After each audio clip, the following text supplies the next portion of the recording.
It is check in with State Representative Tacky Chan time. We call it Tacky Talk here at QA TV. How are you, Tacky? Doing great on this Thursday, October 13th, in a somewhat cloudy morning. Actually, it's still at about 11 a.m. right now. Yes, we are expecting big rain, big wind, so hopefully it'll help with the drought situation a little bit. I think it will. I mean, obviously, I think a snowpack, particularly out in the Western Mass section, Quabbin could use a brand new snowpack this winter. Again, I'm not wishing poor weather to friends in Western Mass, but our water supply depends on you getting more snow.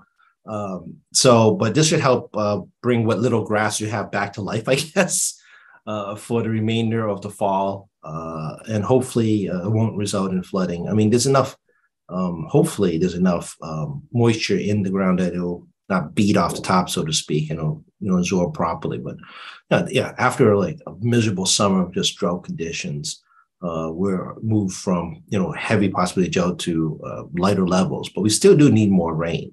And hopefully we'll get some more steady rain, but the wind is wicked. I'm with you. Yeah, So let's hope the power stays on.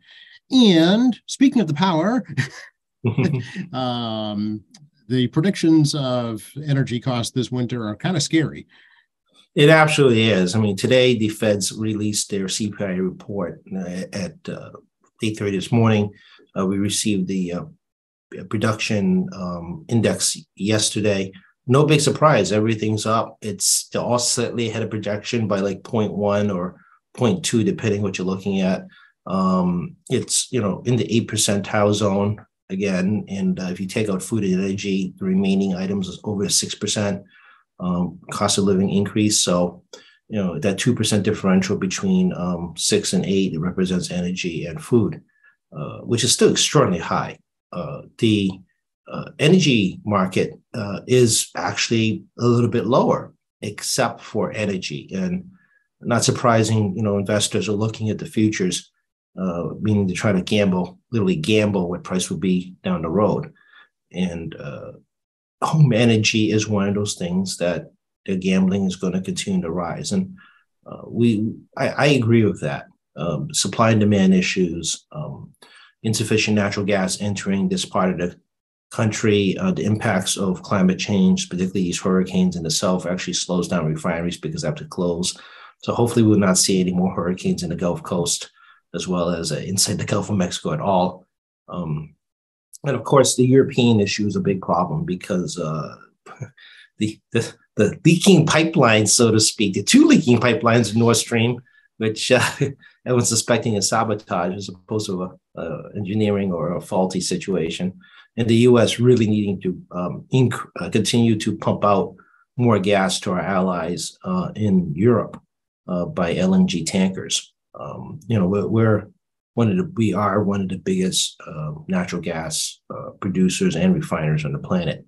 And the OPEC situation, as you saw, President Biden, has been very upset with the Saudis about this, not necessarily just its impact in the United States, but also its impact on Europe, because it's a balancing act. And energy is, again, remind everyone, energy is an on-demand product, so to speak. It's not as like, I'll grab it off the shelf when it's available. When you turn on your lights or you heat your home, it's on demand. It's got to be always there. It's very different. As a result, obviously the energy prices will reflect the fact of just when you turn on your light switch, the power will be there. So again, I remind folks, go to Mass Save website, get a home energy audit.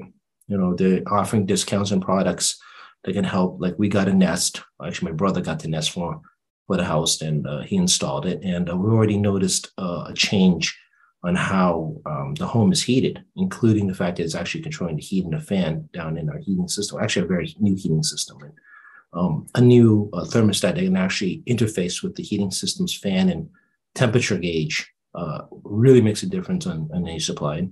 Drafty windows, close the drapes. It's going to be windy.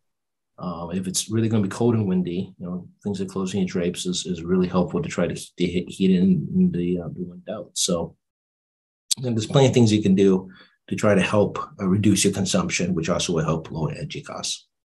Yeah, it's be curious to see how it impacts gasoline as well. That OPEC 2 million barrels a day, I think, reduction in output. Yeah, it's about 40 cent differential, give or take, from this time last year on gas. Again, this time last year, I thought gas prices were still high at over $3 a gallon. It's sitting in the 3.50 cent zone right now. I think consumer habit has already changed throughout this year. That has resulted in a reduction of gas consumption. I also believe that consumers are shopping for the best prices. I know I'm definitely shopping for the best price. And also, you kind of like use up your gas tank as much as possible before you buy, or you buy when you think the price is the right price at the moment. But I don't see gas prices spiking up to $5 again this winter.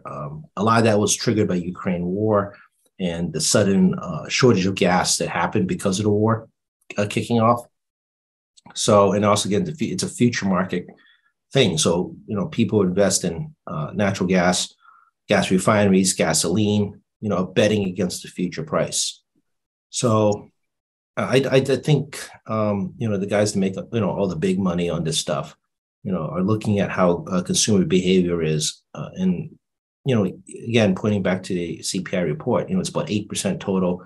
It's only 2% differential between everything else and food and energy. So 6% CPI, not including food and energy. So they'll send signals to the futures guys to try to figure out, where they can make their money.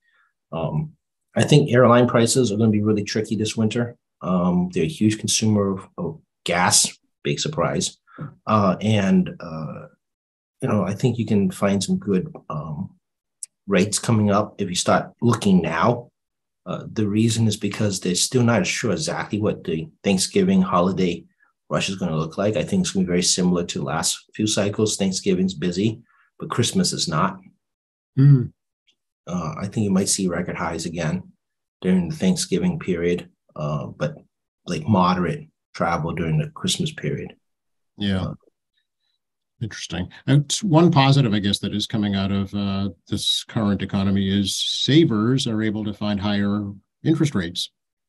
That is correct. As the Feds are going to look at a 0.75 increase, probably November 1st, that's what the speculation is. You're going to get creeping into over the 4% zone. And they're talking again, perhaps in the spring or late winter, maybe even sooner, depending how these reports on inflation move forward. They may get as high as 5% next year.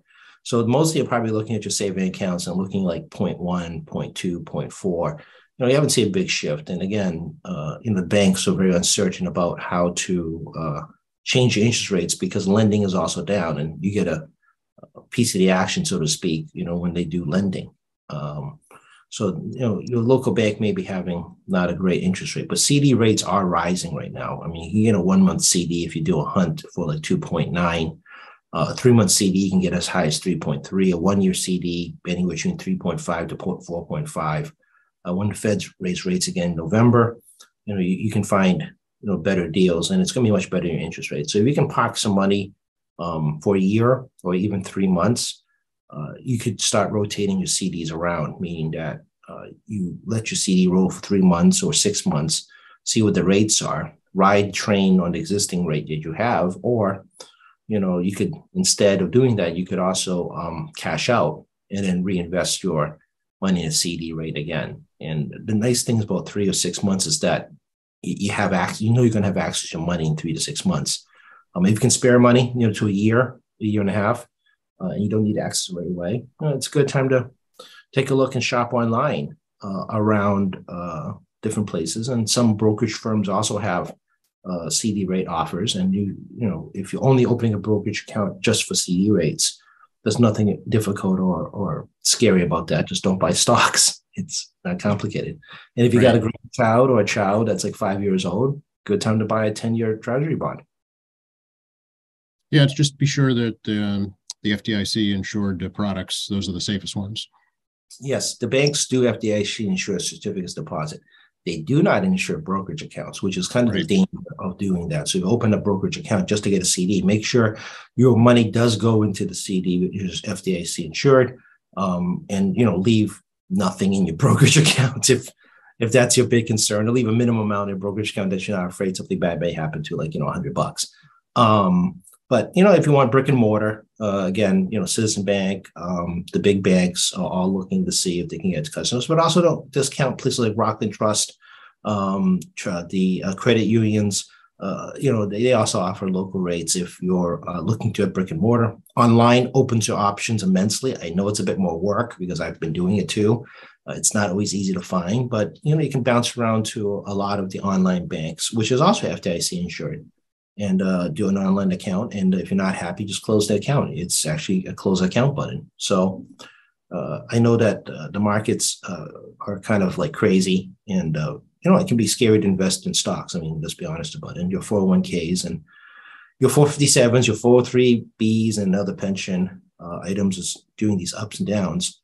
But if you're looking for some stability and make a bit of a small amount of interest rate, much like 4 times, like 100 times higher than what you're getting in many savings accounts, checking accounts, it's a good time to look now. Yep, absolutely. And curious, it's such I was speaking with the mayor about this earlier this week. It's such an odd climate right now because inflation is high, but unemployment is low. Yeah, this is the most unusual recession you're going to ever find. I'm doubtful you're going to find one again. COVID has really changed how all this works regarding supply chain. Obviously, the mass retirements happening, obviously a lot of deaths, which affects the workforce and working age folks. People forget that people over 60 are part of a workforce now. I think we live in this for a long time, still under this kind of strange myth that 65 is the retirement age and not part of our workforce. But that's not true. I mean, ever since the 03 and especially the 08 recession has forced families to work into much later years because, 03 and 08 actually ruined their private 401ks, 403bs, and pension funds were having some challenge, but these pensions are guaranteed minimum revenue, right? And people try to lay off Social Security, even though, even though it was not this massive inflation we're facing now, it was still inflation going up, 2 to 3%, a year, and people living on Social Security were challenged. So they had to, get part-time jobs to fill it out. So the conversation of COVID, workforce reduction, people taking retirement, people changing jobs. I mean, it is still a buyer's market for employees, and you have this like really interesting part of under 4% unemployment, inflation, floating at 8% ish in big zones. You have the markets all over the place. You have interest rates rising that's supposed to encourage saving and less lending. The housing prices have not really dropped because we have limited stock in Massachusetts. There is no massive foreclosures, which is typical of a financially driven recession, a bank-driven recession, which is 08. Even 03 was not a bank-driven recession. It was a stock-driven recession. When the dot-com bust showed up and people lost a whole lot of money in the markets, investing in dot companies, the internet companies. So this is a very peculiar period. Indeed, yeah. What do you know about the whole cryptocurrency market, Taki? It's very confusing to a lot of people, myself included. Well, it's not truly a currency in a conventional manner. I mean, currency in my brain, is a government-backed money. You have full faith in government to actually support the money it has, and it supports the money by its GDP and the economy. And your money valuation inflates or deflates depending on the strength of the economy and how much of that currency is in the market. So there's a lot of currency, meaning they print way too much money. Whether it devalues the remainder. Duh. I mean, it's pretty straightforward. You have too much of something, it devalues what's left. You're printing too little, it overinflates, and it changes the value that way. The U.S. dollar is still well past 80% of all traded currencies on the planet. You do a transaction in like the Congo, it's in U.S. dollars. If you're doing a transaction in Congo to Canada, it's in U.S. dollars, even though both countries are not U.S. dollar countries. And a lot of the planet is pegged to the U.S. dollar. So when the dollar moves, their currency locally moves too. They've backed their currency on the strength of the U.S. So the U.S. dollar is extremely strong right now because of hyperinflation, which makes U.S. products much more expensive for outside the U.S. to buy. You think you have a lot of money now on your product's inflation. But if you throw in a strong dollar and you're buying, let's say, from Europe, a U.S. product, it's inflation plus the markup of, like, depending where you are, up to 40% perhaps on what the product is buying. So inflation plus markup of the dollar. It's really quite amazing to watch. I was at the Korean Foundation event, Foundation Days. Day Korea was founded. It's like 4,000-year-old country. We're talking to the consulate, and they organized the event. The Korean consulate says they get paid in won, which is the Korean dollar. Hmm. So the Korean currency is how they budget. But the problem is that they have a fairly fixed budget, but the won is 40% weaker than the U.S. dollar. Wow. So their budget in the consulate in the U.S. Cannot make budget in the U.S. because once the conversion happens, they lose money. Right. And I know it never dawned on me that these foreign consulates, as well as foreign entities that are paid on currency budgets on their home countries, and they budget that way, when they have to spend their money because they're physically in the U.S., they do conversion, they're getting killed on their local budgets and try to keep it up. So, and give you an example of how the U.S. dollar is so strong, it literally damages another country's consulate to actually pay for their own office supplies and even the salaries of their employees, because it's based on obviously it's based on the currency of home. It's how they budget. It's based on the Korean budget, how they budget the consulate, not the U.S. budget. So it's amazing how the U.S. currency strength is so strong, and this again hurts our exports. Mm-hmm.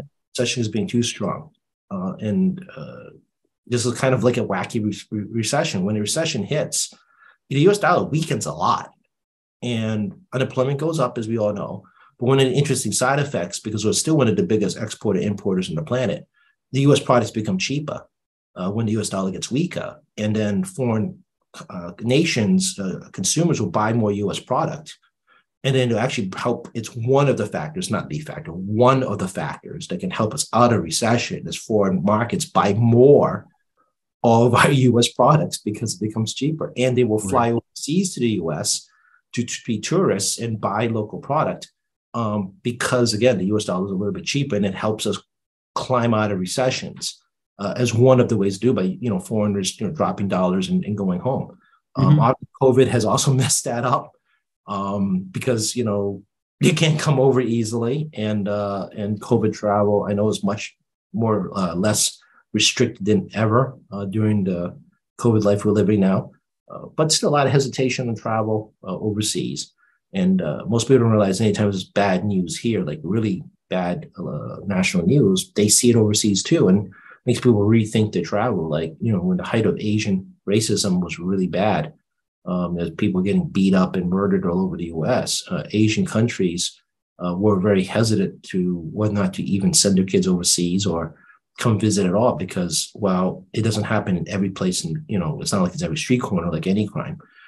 They only see the big ticket news. It's not like they get into the minutia. Same thing as we do. We don't see the small ticket news over there. We just see like the highlights of big things. And, these perceptions that, hey, that must be like what this whole place looks like. And obviously that's not true. If you're a sensible person, you understand that's not true. It's a snapshot of a tragedy at one time. So give you an idea how this, that impacts us, on so many levels. But yeah, low unemployment, high interest rates, high inflation, higher wages, higher cost of living. Markets are wicked low, wicked down right now. It doesn't make any sense. So, as far as cryptocurrency goes, is that something you would invest in? Oh, sorry, I digressed from cryptocurrency.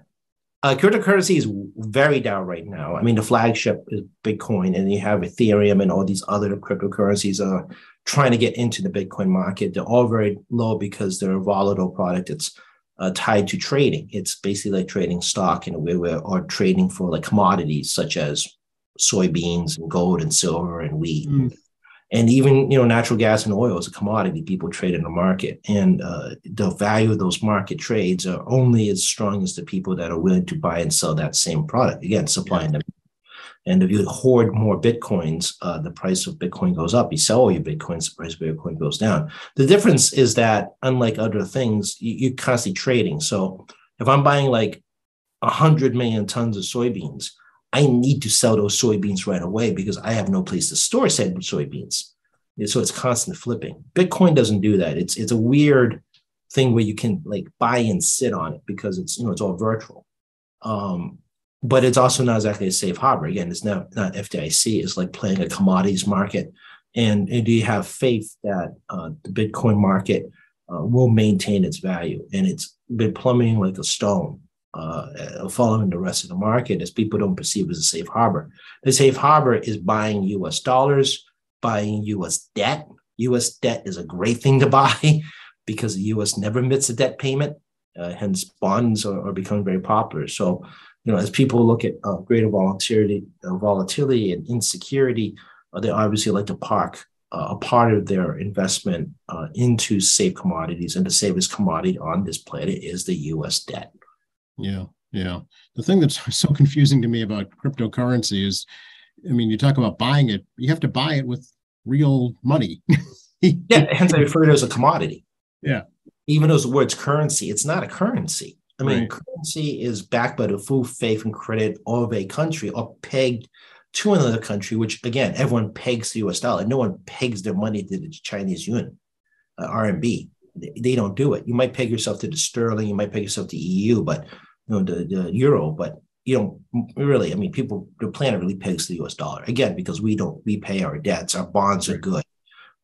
Whether you're buying our bonds as a person at home or you're buying a bond from overseas.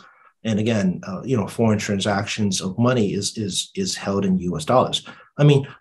Putin's war was banking on the fact that he could hide half his money in U.S. banks and U.S. dollars because the conversion rate against the ruble is very, very strong to his benefit.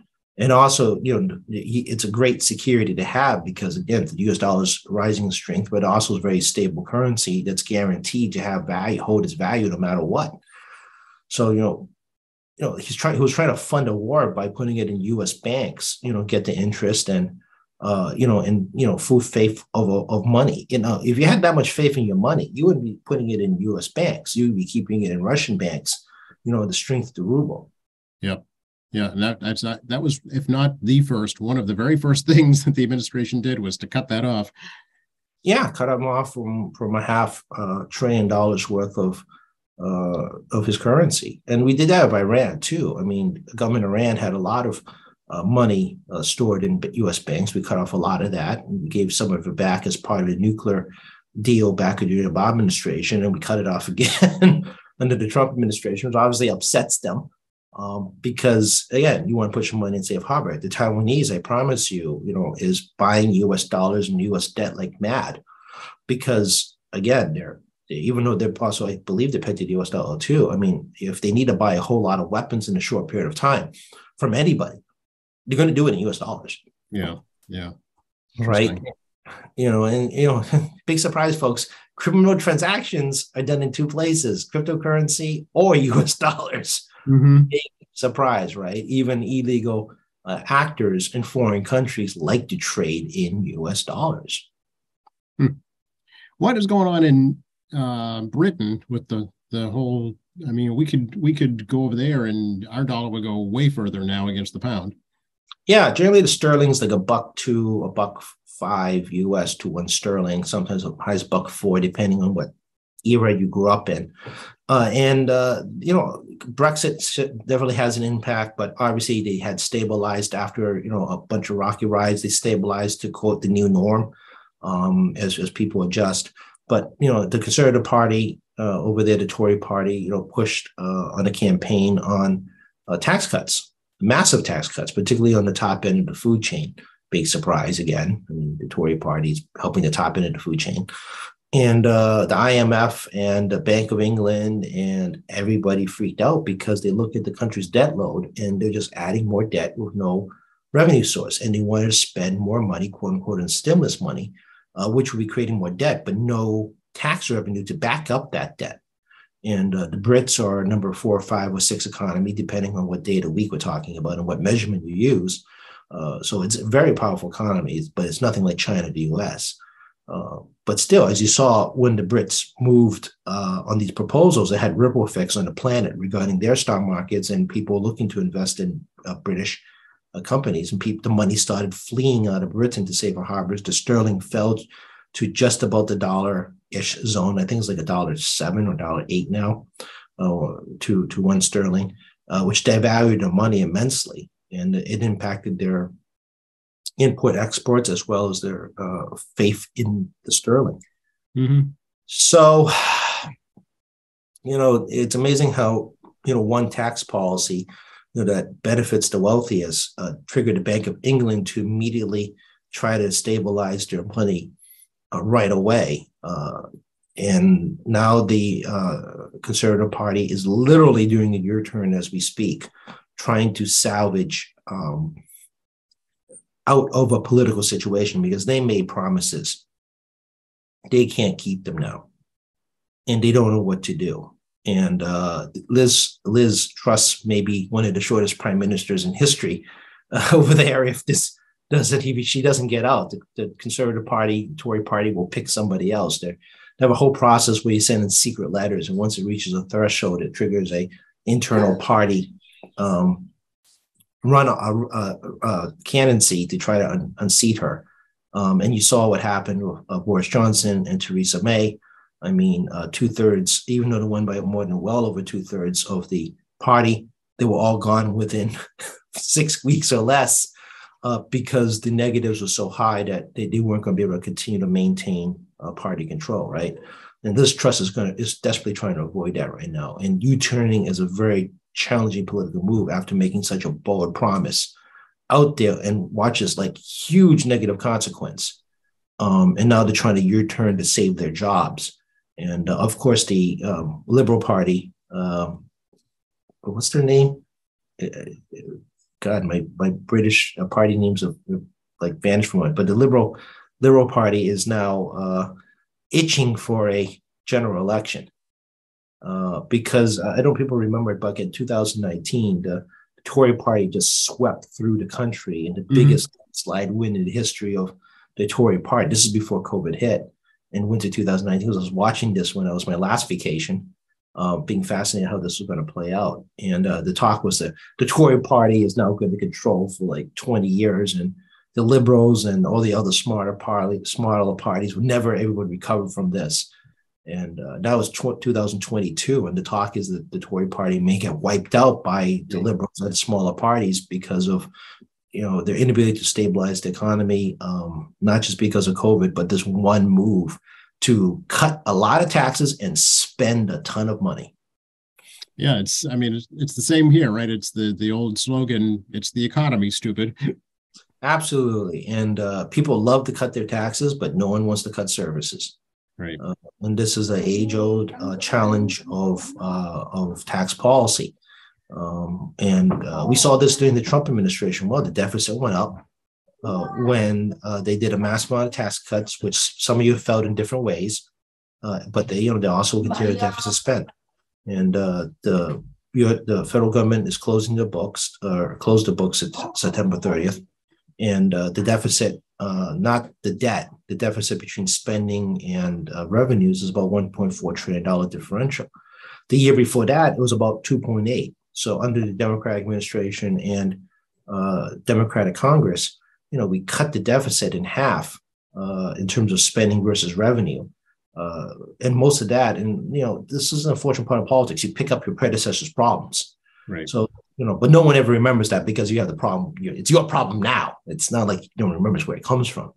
But the Biden administration has been working to cut the deficit in spending and revenues over the last year. And the latest stimulus plan that been, Build Better plan, does have some tax increases for people who are making, more money than I'm making. But, it's definitely going to show, particularly in the next year, it's going to cut the spending and tax revenue more. And but that's how you're supposed to do it. People forget the last time we had a positive surplus was in the Clinton administration. Yeah, that's right. and a Democratic administration again. So this is why I always find very perplexing when people, everyone wants to cut taxes. My response is, all right, fine. What service will you give up? You personally will surrender for tax cuts to work. And, people will never say anything. Yeah, they want their, bread buttered on both sides. Yeah, exactly. Yeah, Democratic administrations are able to balance budgets. And, at our level, obviously, we're a balanced budget state. In my time, in 27 years of being a staff person, as well as an elected official, we've never not had a balanced budget. We've always either had a cut or finding revenues. And, I was around for the 03 cuts at the staff level, and it's painful because you're cutting core services now. In the 03 deficit, 08, I was around for, I was in the AG's office, but, computer ripple effects through the AG's office. I've been furloughed twice. I know that feeling like a lot. I don't know if anyone else been furloughed and watching this, but I've been furloughed before. And obviously we saw the COVID hit, but because COVID and this weird economy we're living in during COVID, we actually ended up with a surplus, which quite frankly should not have happened at all. Right, but right, exactly. It should not be a surplus, but it is. And obviously the federal government assistance and COVID costs helped us a lot.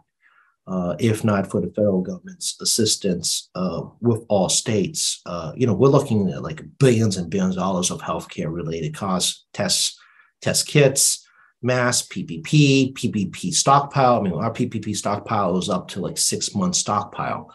And I think the intention before the Biden administration goes out is to actually continue to increase that stockpile. Because we don't know what's going to happen next. We never really had a stockpile like this.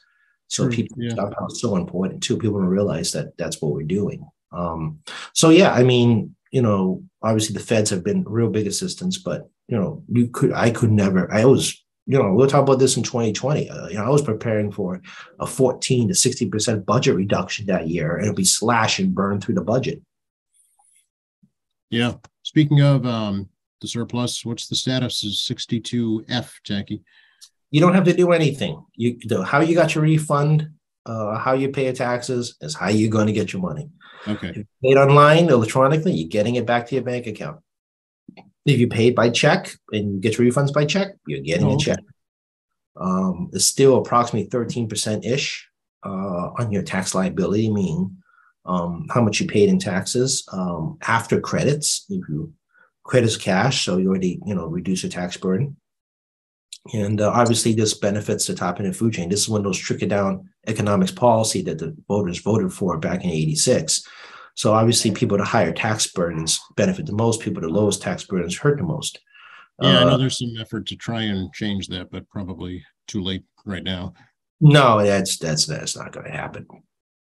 So, I mean, people that, obviously it's logical. People that have the most wealth can handle inflation and other cost impacts better. People at the lower wage end have the highest struggle despite rising wages on inflation, and this will provide a little bit of help for those making less money, but will provide a lot of help to those who are making a lot of money. It's because it's flat, 13%, regardless of your tax status. Yes, it's also a flat income tax in Massachusetts, and why is that? It's in the Constitution. You can only tax people of the same class equitably. In the Supreme Court over the years, Supreme Judicial Court, because it's the state Supreme Court. Supreme Judicial Court over the years has been making determinations of what different classes are. So, for example, capital gains revenue, can be taxed differently than the flat tax because it's not considered basic income tax. And people may remember, your interest income was taxed at 12% at one time. Now it's taxed at 5% because the legislature actually did change to 5% at the same time a ballot question was moving through. So I remember that from a long time ago. For those who have memories for those things. Including things like credits and deductions or whatnot. I mean, you can differentiate different class if the court says it is, or you challenge the court of whether or not class exists. So, the state flatly says people, the same class, essentially. I know class isn't in the Constitution; it's a court-created item. Have to be taxed equitably, and hence we have a flat tax in Massachusetts. It just doesn't seem equitable, though, because 6% of somebody's $50,000 income is much more than 6% of somebody's $1 million income. Yeah, this comes into also comes into things like deduction credits, Yeah. expenses, Schedule C, Schedules A's. I mean, those are who receive benefits from greater deductions beyond the standard deduction, can play with the tax code and things like that. Other countries, literally, you don't get a refund, you don't pay more taxes on tax day. The government takes out your paycheck, and that's it. There's no creation of these deductions and whatnot. People find the tax code in some other countries much simpler. It is what it is. You're in a bracket, you pay X, take out your paycheck, tax day comes. All you do is confirm that it's been reconciled as zero, and you move on in life. Around here, if you're getting a refund, you're basically loaning the government money for zero interest. Right. I mean, that's what it really is, folks. You're getting a refund. You're basically loaning the government your money. So it is behooving of us that if you are doing your taxes early and you're going to get a refund, get your money as soon as possible. There's no reason why you should give the government. It's kind of funny coming from a government guy. You should not give the government your money on zero interest benefit. Right? That's really not a refund. It's your money. Your money. So get it back right away. I mean, don't wait till April. Just get your money in if you're going to get a refund. Get it back right away, because it's literally not making you any money. The government's just holding on to it, and really not to your benefit. That's why people like to pay their taxes, like they go to close to April as possible, because they want to be able to, get ready to pay additional tax burden. But, most people should know what the tax burden is, hopefully, by early March, as they get their various forms in. I do know some forms don't show up till like mid-March, particularly things on capital gains. Right. It takes a little while, but, but if you're getting a refund, get your money back now. Don't wait for it. So, I mean, you're right. I mean, it's a regressive tax is generally a flat tax where, and this is sales tax is a regressive tax too, where those can afford more, can pay more with lesser impact on essential goods than those who make less money. And now, inflation is showing that who have less means and forced to reevaluate how much they can afford. And nowadays, I think everyone's noticed this too. The definition of what middle income or what is uber wealthy versus just well off versus middle class versus lower middle class versus it's just this. There's a moving dollar amount depending where you live in the country, right? Yes. So like $150,000 doesn't go as far today as it did 30 years ago. True, everywhere, especially here. Yeah, and you guys all see this as well as the federal government keeps talking about playing with the tax code and things like that. They keep shifting around what is considered the threshold of being wealthy. It's because, again, reflection of cost of living and everything else. But if you're unable to increase your wages, at the lower level, you can't keep with the current cost of living. And we saw this also during COVID. Nobody saved money. It's also a reflection of a consumer service spending economy we live in, but also the fact that it's hard to save money when you just have to keep up with essentials. Mm-hmm. You're going to see right now, I think next year when, if you look at the Fed reports and savings, again, savings can be very low because inflation's eating up your dollars. But yeah, you need that money for essential living expenses, right? Yeah. And, income distribution, redistribution is always via taxes by the government. And historically speaking, the federal government has always taxed the upper echelon higher than the low echelon. But, in exchange for taxing higher, to create new types of deductions and whatnot to, try to get them out of the high end of the tax bracket.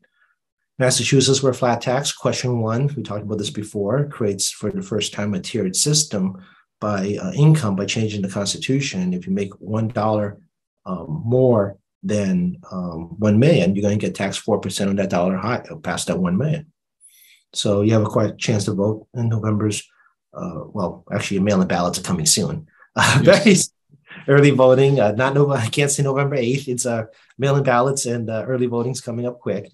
You get to take time, but one of the things, the nice thing about early voting, I think, is also you get a chance to read the question. You could read the red book. You can go online, do some research, and try to make informed decisions.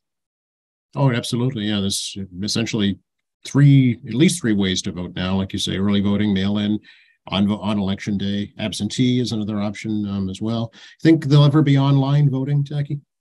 No, I think security is a legit issue. I think paper ballots in Massachusetts are here to stay. I mean, I've gotten some emails from constituents saying, end electronic voting. I'm like, we don't have electronic voting.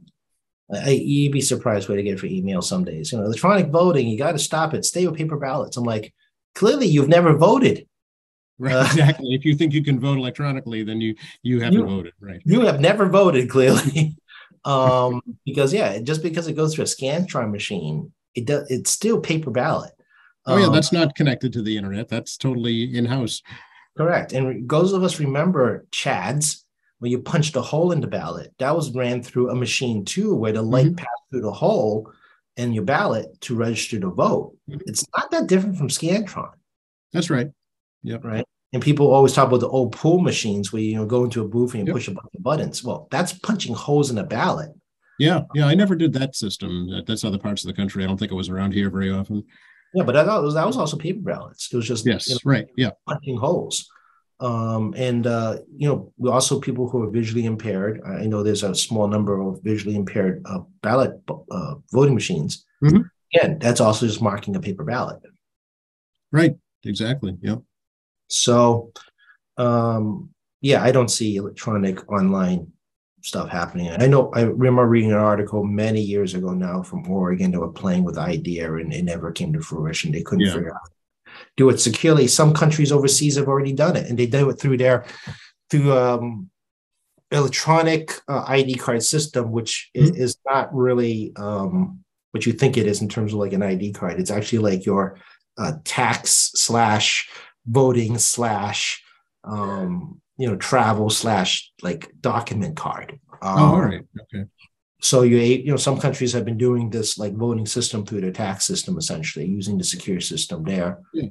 But they also tend to be very, very small countries. They're not 300 million people. They're not even 7 million people. Right. And spread out across an entire, continent, hemisphere. Yeah. And they're trying to utilize a secure system of a existing secure system to see how that works. So, I just don't see it. I can see it very small scale. I just can't see it done large scale safely. Yeah. Well, you can register online. You can apply for a ballot online, but you can't cast a vote online. No, security is very different because, everyone wants to talk about voter tampering or whatnot. Although there was a funny one here too. I don't know if you saw this article. We're digressing again regarding the Fat Bear voting contest in Canada. Have you seen this article? Oh, no. The Fat Bear? No. Look this up. It's like, it's a thing in Canada used to try to bring awareness to wildlife and try to get people to learn about grizzly bears, right? I mean, it's a great educational tour and a great way to promote conservation.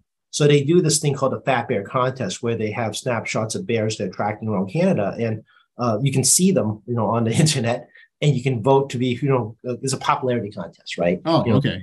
And right now, bears are preparing for hibernation, so they're in full-blown eat everything that eat everything in front of you mode. If it can get in a bear's mouth, they're going to try to eat it. So they move into hibernation, so they're all getting literally fat. There was in the last day of voting, in the last few hours, there was a massive voter fraud. No joke, online voter fraud. You try to get a competitive bear against this other bear, and the Canadian government Canadian government wildlife whatever services is investigating this voter fraud online. Over the Fat Bear voter fraud. It is. My amusing part of the day is for you all to look up the Canadian Fat Bear ballot scandal. Okay. If I remember, it is Canada. I think it's a Canadian thing. But yeah, look it up. Fat Bear voting scandal. More reason why you should not have online voting. Okay. And on that note. We'll ask you to let folks know how to get a hold of you. Sure. 617-722-2370, 617-722-2370. The phone lines are open, so to speak. Just hit a button in the office and we'll get the message. I know there's a whole menu. Just hit a button. Just my attitude about the office now. We'll get the message if no one picks up, and we'll get back to you as quick as we can. Tackey.chan@mahouse.gov. tackey.chan at mahouse.gov is the phone number. The email to me. Right now, my email box is very tame. I can actually find your email. Obviously, your policy issues, I do read. I do take them seriously. We categorize and log them. And constituent service emails where people have a life problem. That's what I call them now. We'll try to get back to you as quickly as possible and, see if we can find a solution. Can't promise you we will, but we'll see if we can. You all know my state representative Tacky Chan Facebook account. We put some useful information up there, and you can see some pictures of my comings and goings. And at Tacky Chan is my Twitter account. People like to tag me on things in Twitter now, which I don't understand why I'm getting tagged on stuff. The world of social media. And tackychan.org is the website, personal website, personal professional website. I actually have to maintain my own separate website from the MAlegislature.gov. Don't even start me with this conversation. It's a whole thing. But we're doing some updates. The staff and I continue talking about changing some stuff around and make it more user friendly. And like I said, MAlegislature.gov is the legislature's website if you want to look up stuff on your own. So, and of course, QA TV. Me and Joe here to try to educate and entertain, perhaps. Hopefully we've done a little bit of both. Exactly. Hopefully we've done a little bit of both. This has been a great medium. It continues to be a great medium for not just talking about policy issues, but also a fun way to get to know a little bit about me and a fun way to get a little about Joe as well. Very little about me. It's all about you, Tacky. Yeah, we'll interview you one day. We'll do the inverse interview. We'll see how that goes. That'll be a short story. I still want to do the cooking show, though. Yeah, no, you guys have heard on and off over the past few years my cooking episodes at home. So, yeah, we should try to do how we can do tacky quick cooking with his Brazilian food allergies. Some of you who met me in person, gone to events have noticed I don't eat. I've actually honestly have stopped attending dinner components because it's hard to sit through meals, and also very concerned about whether or not where you're having your catering is able to help with my dietary problems. I won't name the location, but I have one of my allergy products. I have a lot of them. One of them is soy-based, and catering service got me a salad with what looked like some kind of mousse, but it turned out to be tofu. Yeah, tofu soy, guys. So, oh yeah, pure soy. Yeah. So that didn't. That didn't go well for me. Okay. We'll leave that at that. Yeah. Yeah, I wasn't feeling so good. So yeah, this is a lifestyle change, and obviously, elected life involves being in a lot of events, and I have to do a lot of. It's a lifestyle issue. I don't like being hungry as much as anybody else, so I have to keep figuring out how to make it work, so you don't get hangry tacky at an event, so to speak. All right, well, we'll think about how we can do a show about that. Maybe bring your laptop in the kitchen. We'll see. We'll have to clean up the kitchen more. Mom would not be happy if I have a messy kitchen and keep TV. Okay. Thanks so much, Tacky. Always good to talk to you. Always good to talk to you. I'll talk to you soon.